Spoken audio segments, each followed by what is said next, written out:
Hey, it's Clayton, and this is an important video. This is an important video for anybody that is single or in a relationship and trying to find the compass or the North Star to how to behave in the realm of dating and relationships.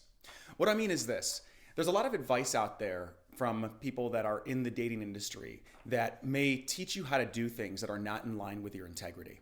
They may teach you how to do things that you may find questionable, where the idea is that the means or the ends justifies the means.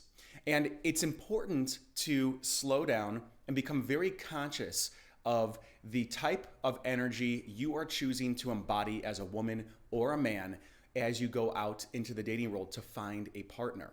Now, the reason why is because of this concept in psychology called the intersubjective third. Now, that's just a fancy way of saying that when two people come together, they create a third entity called the relationship.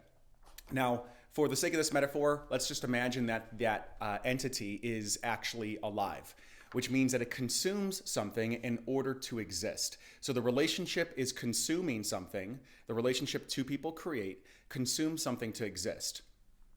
This intersubjective third begins the moment you meet somebody, the moment you have a text conversation with them. From the very first part where you guys have eye contact, it starts to formulate and is created between these two people. Now, how this concept applies and how I've seen it play out is I've been working with a lot of women and men around breakups and actually helping them reconcile with a partner that broke up with them, or help them go back, be able to take responsibility and create a new vision of the future they want with that person. In some cases, it's healthy to do that. In other cases, it's best actually to move on and start over with a completely clean slate. But in all of the relationships and the challenges that I've worked with people, this concept of the intersubjective third is really important to keep in mind because it serves as a model and as a North Star for everyone to bring their best self into the interaction. Now, I drew this quick diagram that I'm going to show that'll illustrate what I'm talking about here. And this is it. It's called the intersubjective third. And what we've got here is we've got a man and a woman, or it could be a man and a man or a woman and a woman. And the idea is that when these two people come together, here is the third entity. Now, the third entity, what it's actually created by is the way that you speak to the other person and the way that they listen to you. It's also created by the way that they speak to you and the way that they listen to you. And this next component that feeds into the intersubjective third is one of the most critical. And it's your intentions. Your intentions inside your mind that you think no one hears. It also feeds into the relationship and then reflects to the other person as well. Now, whether or not this is true is not the idea. It's the concept where the power lies. Because if we see that the intersubjective third is something that we are feeding into with our intentions and our listening and the way that we speak to the person, then it gives us a real responsibility to remain in integrity with ourselves when we are dating in relationships.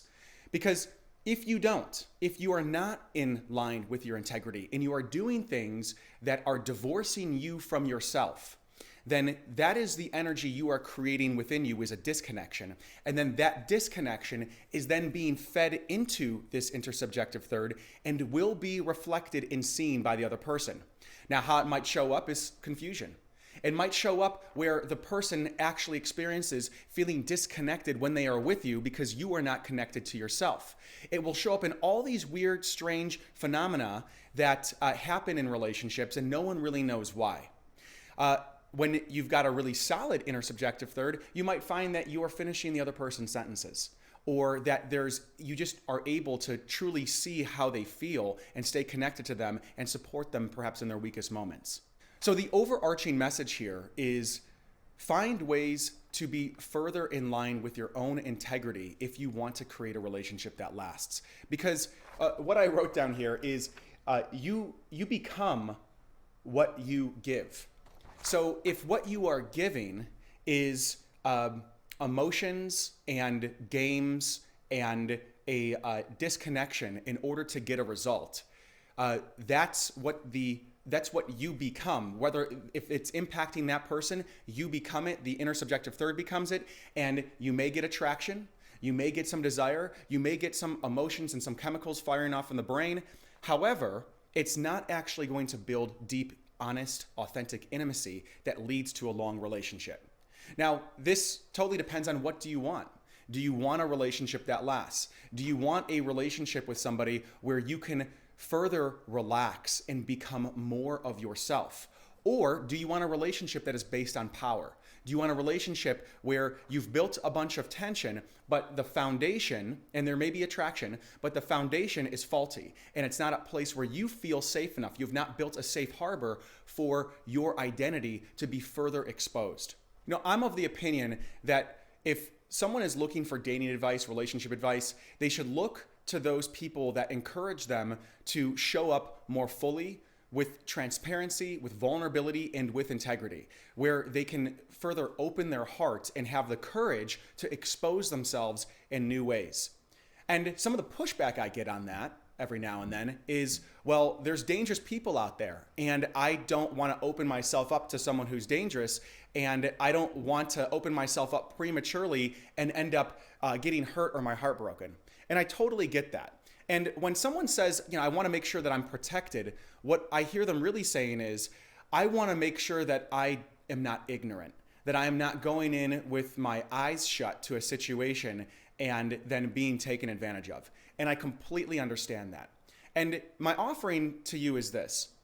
If you want to have the discernment to find and see the people that you should not trust, or the people that perhaps are not worthy of you giving your heart to, find integrity and clarity and purity within yourself. And I don't mean purity from a moralistic standpoint. I mean where you are completely in line with who you are, where you are deeply connected to who you are. Because when you get this side over here completely clear, it makes it so much easier to be able to detect anybody that is disconnected from themselves outside of you that enters your field, because it will immediately show up as a resonance within you, within your observation, within your perception, that suddenly hits your intuition. Now, if you are not pure, if you are not in integrity with yourself, and you are using tactics to manipulate people, then it will be very difficult to distinguish what's over there and what's over here. And this is how people get in loops of game playing. And when you are not clear over here, you tend to attract and bring in energies that vibrate at that same frequency.